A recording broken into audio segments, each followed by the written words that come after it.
Hello. So in the previous lecture, we had seen how we can use SSH protocol to secure our connection. But you see, SSH protocol itself does not provide encryption of the messages. For example, it does not provide encryption of the files that you want to send, although it does secure the connection. And what I mean is that if we have got, let's say, two terminals and they have got SSH connection in between them, then the files residing on this terminal, let's say these are the files, and they want to be sent over to this terminal, then the file itself will not be encrypted.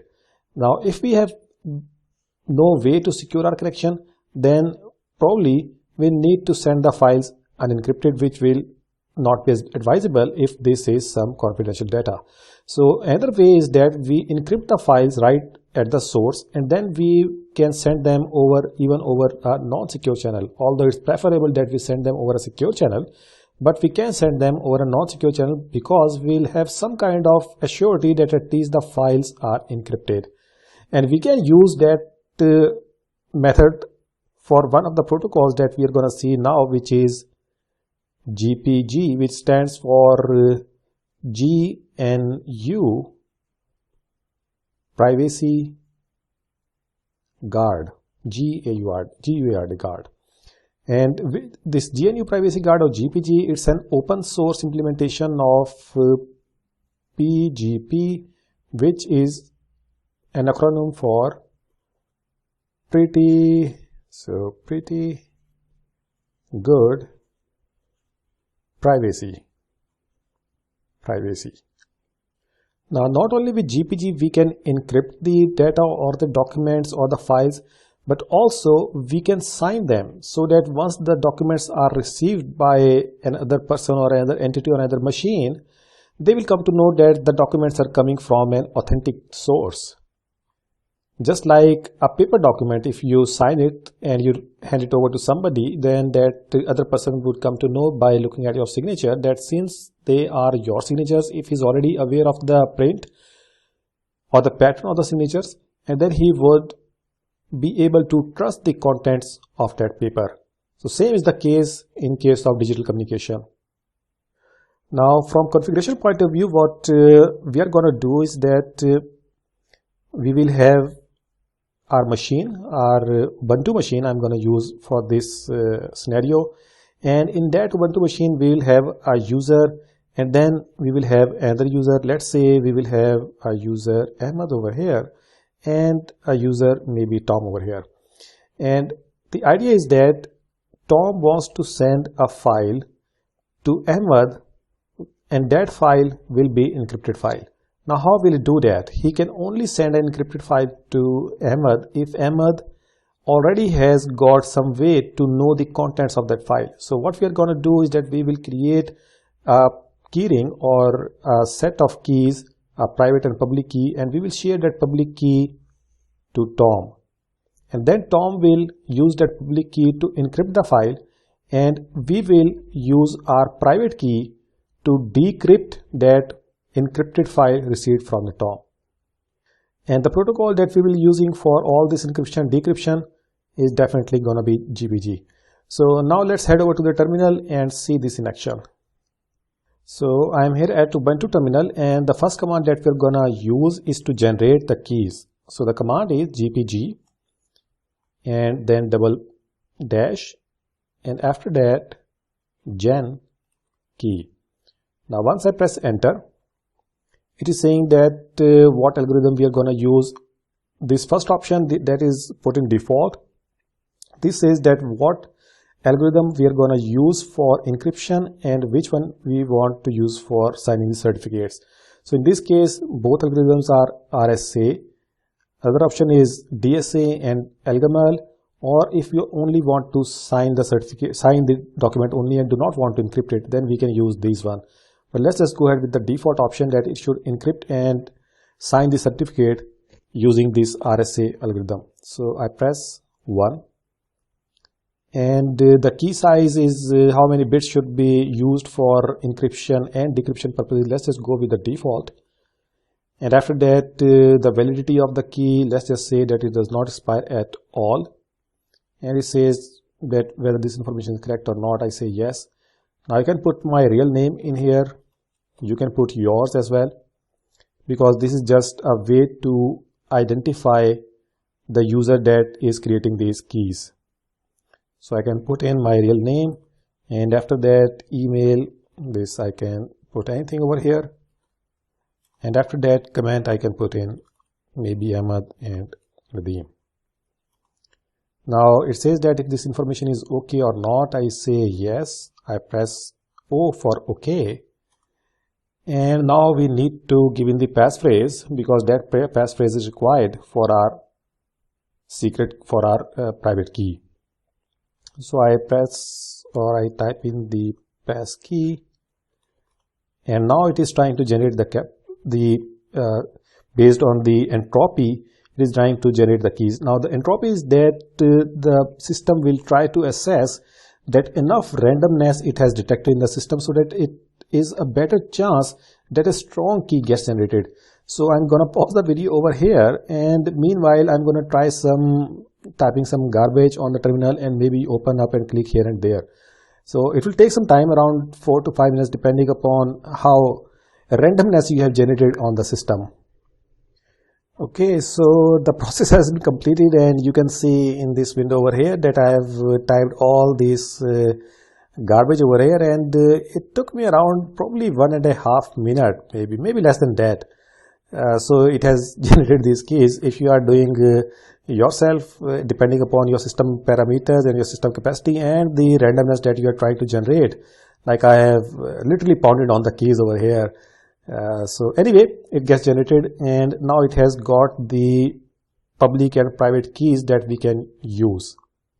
Now if you want to see what key it has generated, I can type in GPG and -- list and then key, and it will show us that this is the public key that it has generated. This is known by its short form.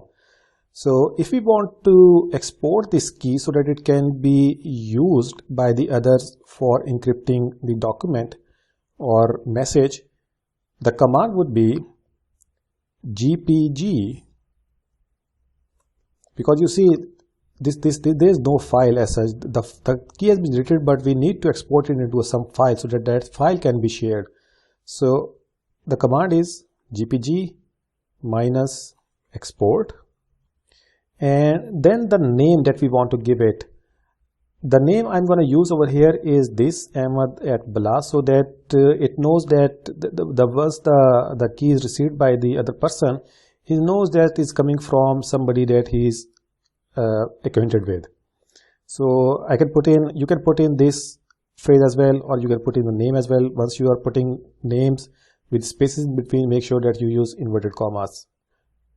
So I put in Ahmad at, let's say, Bala, and then I redirect the output to Ahmad public dot key.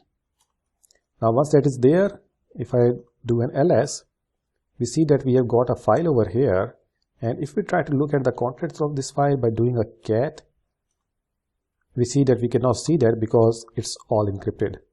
Now what I'm gonna do onto this terminal, let's just clear this one. Now what I'm gonna do over here is that I'm gonna use the other username which we had talked about. Let's do and switch over to user Tom. So I put in the Tom password, and now Tom is in, and if I do who am I, you see now that we are Tom. So let's assume that this Tom is on either machine or either corner of the world, and he has got the public key of the user Ahmad. Now the first thing that he needs to do is import that key into his profile so that he can use that key. Now the command would be GPG -import, and then the name of the file. So that file is still in Ahmad folder. We could have put it in anywhere. Maybe we could have put it in Tom folder, but let's just try to import it right from there, which is home Ahmad and Ahmad public key. Now it says that since this folder was not there, this GNU GPG, which is for GPG rated credentials and all, it has also created some configuration files. and it has imported that key successfully. If we want to see that whether that key has been imported or not, we can use the same command from Tom terminal, and we can type in list key or list key. So that should be the same because we have just imported it. Now Tom has got Ahmed's key. Now what Tom can do is that he can encrypt his files and documents using Ahmed's public key and then send them over to Ahmed so that Ahmed can decrypt them using his private key. Now if you are thinking that maybe since that is a public key and if many other persons have got the same public key, then maybe while the transfer is going on between Tom and Ahmed, then that conversation can be snooped in or sniffed, and he can decrypt the document using private key. The public key.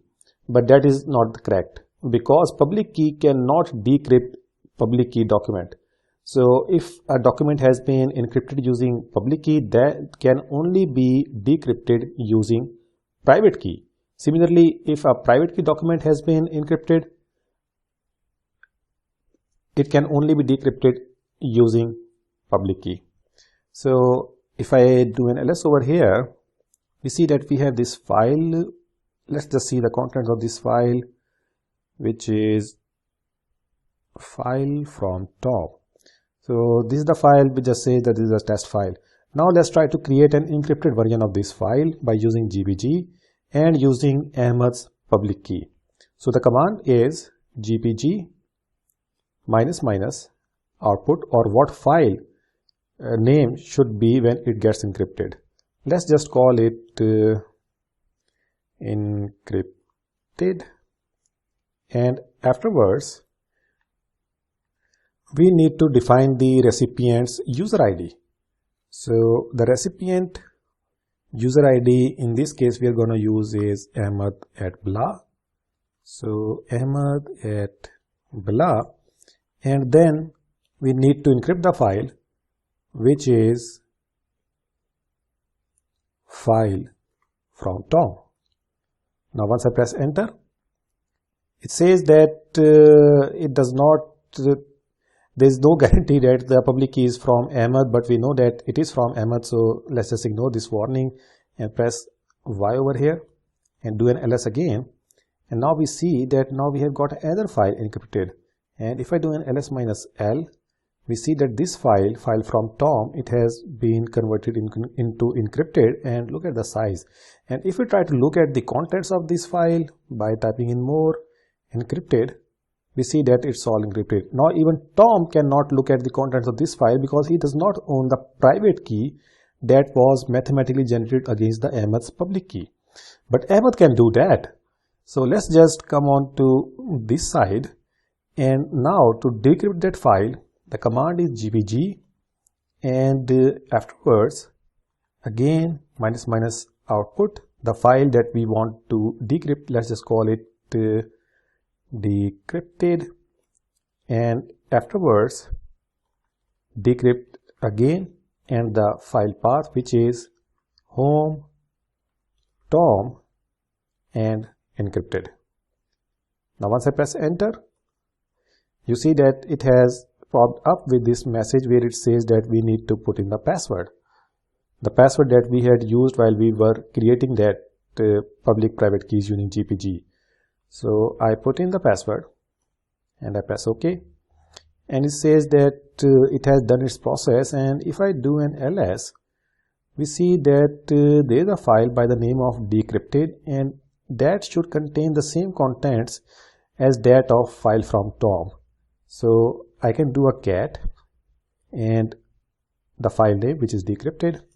I do an ls, and indeed the same file has been received and successfully decrypted using GPG protocol. Now in the beginning of the lecture I mentioned that we can also use GPG not only for encryption but also for signing the messages. So let's just do one thing. Let's say, and also remember that once we will signing the document, it will be like we will be signing the document using our private key, so that once the documents are received by the receiver, he will check the signatures using the public key, that whether that document is authentic or not. So let's do that. Let's try to use GPG, and this time we are not gonna encrypt the document, rather we are gonna just sign it. So the option will be clear sign and then the original document. Let's just say that we want to sign this decrypted document. So I type in decrypted and I press enter. And it says that it needs to give the passphrase for Ahmed. Or if I do ls, we see that indeed it has created this file with the extension of decrypted.asc. So if I come on to this terminal, on Tom's terminal, and if I want to verify that whether this file, if we get received this file, let's say by the Tom, and Tom wants to verify that whether this file has been signed and the signatures are good or not, we can use the command which is GPG -- verify and then the file name. In this case, the file is in Ahmed's folder, so I can type in that .decrypted.asc and press enter. Now once we do that, we see that there is a message which is good signature from Ahmed Nadeem.